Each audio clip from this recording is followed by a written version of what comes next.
Hi. So great to see you. It's great to be here. And congratulations, Mary, on being inducted in the International Women's Forum Hall of Fame. Oh my gosh, thank you so much. We're so excited and so proud of what this represents for General Motors overall. And as a member of IWF myself, I just wanted to say how much I value their insights, their global network, and the fact that they're really advancing a view of women's leadership. And I think that is so important because, you know, I sit here today and have this opportunity, one, because of all the wonderful people at General Motors, but all the people before me who mentored me, who gave me advice, who gave me opportunity. And so I'm really honored and accepted on behalf of General Motors. Right, that's what's so important, because we see that and it really inspires everyone, including myself. So thank you again for that. And I just do want to give a shout out to the Detroit chapter, because it's incredible how much support and leadership and learning has gone on as we've all gone through these challenging times. So it's groups like that that really make a difference. Especially during these times, as you said. I know, incredible. Yes. So I have some questions for you that I've been excited to be able to ask you, and I'm sure a lot of people really want to hear your point of view on this. So I think let's start with the first question that occupies a lot of our days. As we look at GM's track record on diversity inclusion, what has the company done well, and what would you like to see more of? Well, I think if you go back for almost decades, I'm really proud of General Motors' past. We have a lot of firsts as it relates to representation on our board, supplier diversity, dealer diversity. But you know what I've really learned as I've really focused and reflected right now, we need to accelerate. We need to do more. And you know, with naming Telva Magruder as our Chief Diversity, Inclusion, and Equity Officer, and creating a new behavior, be inclusive, I think it's so important, because it's our words, it's our deeds, and it's our actions. It's so true that the behavior and that focus on it from leadership really changes perspective every day. And Telva's been incredible. She is. She just has such an insight. I mean, I heard someone say the other day, we're all learning in public. And she is such a great person to call up and say, help me understand this, or what am I, you know, how can I think about this more broadly? And I just find her insights to be really, really helpful in trying to move the company forward, and frankly advance my own learnings as well. Yeah, have you found that the conversations are changing? They are. They definitely are. And you know, and one of the reasons I like the fact that we added a new behavior is I feel like at General Motors it gives people permission. You know, just like people will say, I'm going to be bold and say this, or as one team, you know, now they're saying, hey, in being inclusive, you know, it's like a way to bring it up and introduce it in the conversation that I think is encouraging. So I'm seeing change. So true. You can practice it every day. Yes. It encourages everyone to do it every single day. Yes. My next question for you. Yes. GM is a global company, but we're headquartered in Detroit, which is fabulous. You're from here. I'm also from here. What are some of the ways that you've addressed the recent social strife tangibly, both internally and in the community? Well, I think we have a long commitment to all the communities that we are present in, and Detroit is our home. It's where our headquarters is, and one of our big focus in this area, because there's so much good happening in Detroit, but one of the keys we know is if we don't have a strong educational system, pre-K through 12, eventually that will stop the economic recovery. And so General Motors for many years has been focused on education, also on STEM, because we want to make sure, and I think this is really important for women, that we get you know, those middle school girls excited about science and math, and be able to pursue some of the different degrees that you need a strong science and math background. So we do a lot of work in STEM as well.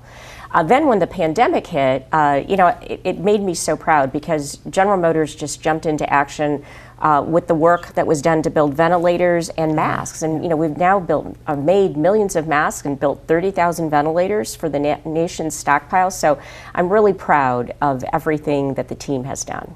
It's incredible. It's really revolutionary what's happened, what you've done with the Girl Scouts. That as well, yeah, from a STEM perspective to now, and it's a really cool program that they get to design, engineer, and even think about how to put a manufacturing line together to earn their badge. And so that kind of encouragement, because I think just girls getting exposure and going, I can do this, and actually I like this, I think is going to be powerful. Right, it changes everything. So different as you think about how experiences have evolved through great leadership. Yes. I mean, it really, really makes a difference. I want to thank you. You've actually really changed the auto industry. I actually did my very first internship at General Motors in the 80s, yeah. And then I went to go on and do many things, but you've actually been here through the whole time, and I've really seen you change it from the inside, which is incredible. Can you talk a little bit about your journey? So, I feel like I've had a dozen careers at General Motors after being here for 40 years. And I really have to give credit to so many of the leaders that were focused on diversity before the country and frankly the globe was focused on diversity. And, really looking to say, how can we make sure we're giving diversity candidates, specifically women, opportunities. And it was, sometimes pushing, sometimes pulling, because somebody's in, and that's why I always give the advice to women, when you get an opportunity and you feel that kind of, tightness in your stomach, those are the assignments that you should take, because that apprehension probably means you're going to grow and you're going to learn new things. So to me, my whole career at General Motors was built on recognizing that when people feel valued, feel engaged, first of all, they're going to be happier, and they're going, when they're happier and they're engaged, they're going to do better work. So it's good for business. But I always felt, you want people to come. We spend a ton of time at work, so you want people to feel good about what they're doing every day. So how do we work to create that environment? And that's something I've been committed to. Fortunately, have a leadership team around me that shares that view, and we're just going to keep pushing. Yeah, it's really interesting. That's how you get people to do peak performance, when they feel really good. Exactly, yeah. Exactly. And why would you not want people to feel good? It's such a simple concept. Right, right. But you've really, really made it into a whole leadership process and culture. Well, again, I have a lot of help and a lot of support, and but together, it's every one of our responsibilities, no matter where you are in the company, to work to create that environment. And I feel like that we're getting critical mass for people to know it's okay and work to champion it. Yeah, that's really amazing. It's great. It really makes a difference. You feel it. I want to turn to the pandemic. If we think all the way back to March, when the COVID-19 pandemic shut everything down in the US, GM really stepped up to help. I would love you to share sort of some of the things that you went through, the steps that you went through as this was happening.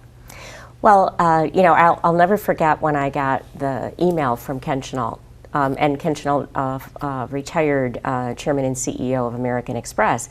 And he said, Mary, I have this company that makes ventilators, but they need help scaling. And of course, very proud of General Motors' history and supporting the country. And so immediately reached out to a couple key people in manufacturing, and I think it was a day later they were on the phone, a day later they were on their way to understand the process. And then that weekend, this was what was so amazing. In those handful of days, they got the math data for all the parts, like 600 parts needed to build the ventilator. And we knew to be able to build more, we had to find new suppliers, because the current supply base was maxed out. And so over that weekend, they did this broad distribution to our supply base and said, can anyone make any of these parts? And within a few days, we had all of the parts assigned, that someone said, yes, I can make this. And think about it, this was late March, it was late March. Right. And people didn't understand the pandemic. There was a lot of unknowns, but people still said, you know what, if I can help the country, I'm going to and help someone, it could be my family, could be my friend, I'm all in. And so people did incredible things. And 1 month after we had that first meeting, we were building ventilators. And Chris Keipel, who's the CEO of Ventec, will say, the quality processes that we brought to it, and even there's one really great story that there was one part they were having a lot of issues with. And they realized it was very similar to a part in a transmission. So they brought in some of our transmission engineering experts. They actually made a couple design changes to the part and solved the quality issue, and I think strengthened the ventilator, from a design perspective. And Chris would be the first to say that. So that's how deep we reached into different places of General Motors to help. And again, everyone was so willing because everyone knew it was a critical need. It's incredible. Now we have a new benchmark for agility, 18 days. Exactly. I love when people say, let's do this at ventilator speed. That's a great one. I love that. I love that.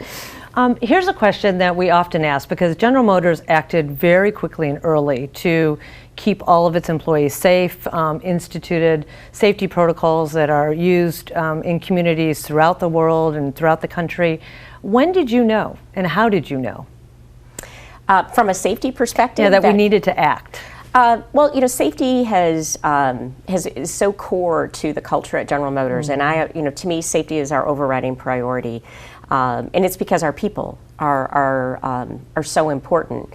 And so, as we started in late January, we really started to learn a lot with what was happening in China and Korea, and then as we started to see the numbers and how quickly the virus spread around the globe, we knew we had to take action. But we also worked from a global perspective, I think, more than we ever had, of sharing lessons learned, because there were, different countries were at different places in their knowledge and where they were on the curve. And so I think that teamwork across the globe and that learning and sharing helped us understand the seriousness of the situation and then the steps we needed to take. And the moment that we shut down operations, wherever we were, the team started working on, okay, what will it take to safely resume operations? And that's what guided us every step of the way. It's incredible. So that global network and the communication across the board, so important there. It was key. You were one of the CEOs who signed the Business Roundtable's revised statement for the purpose of a corporation and its role in really our lives and moving forward. Can you tell us a little bit about that decision?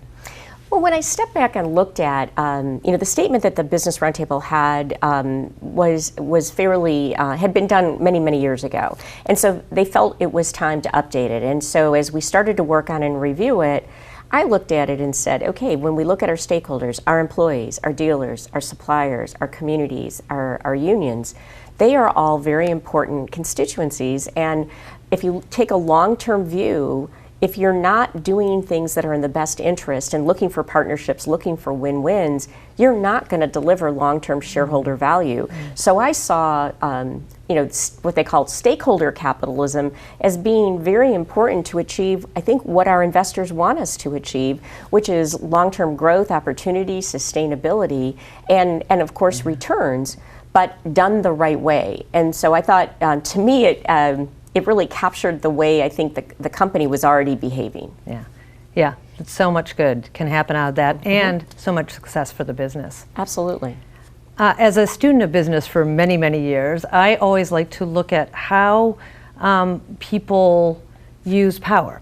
And I remember one of my first large meetings with you. There were about 100 of us, and we were there to celebrate the launch of the new Cadillac presidential state car. And you walked around every person individually, shook their hand, greeted them by name, and thanked them for their specific role, which you knew. So I would really love you to think or help us understand, how do you think about exercising power, the power that your position brings, et cetera? Well, I think, the individual contributors are where things actually get done. And recognizing what they do. I feel so often that I'm humbled to be in this role and having the honor of leading the General Motors team. And maybe because I've been here so long and know so many people, I know how hard they work. And they deserve the recognition for a job well done and for accomplishing something we've never accomplished before. And I think that is how people get more and more enthused. I always say, as we at General Motors, when people really understand the why of what they're working on, they are going to move any mountain they need to get the job done. I always say, if it can be done, the team at GM will figure it out. And recognizing that and thanking everyone for that, I think, is just, it's leadership. I agree so much, and on behalf of the International Women's Forum, I just want to thank you again for accepting this recognition. Well, I'm truly honored and really grateful for the work that the forum does, so thank you very much for this opportunity.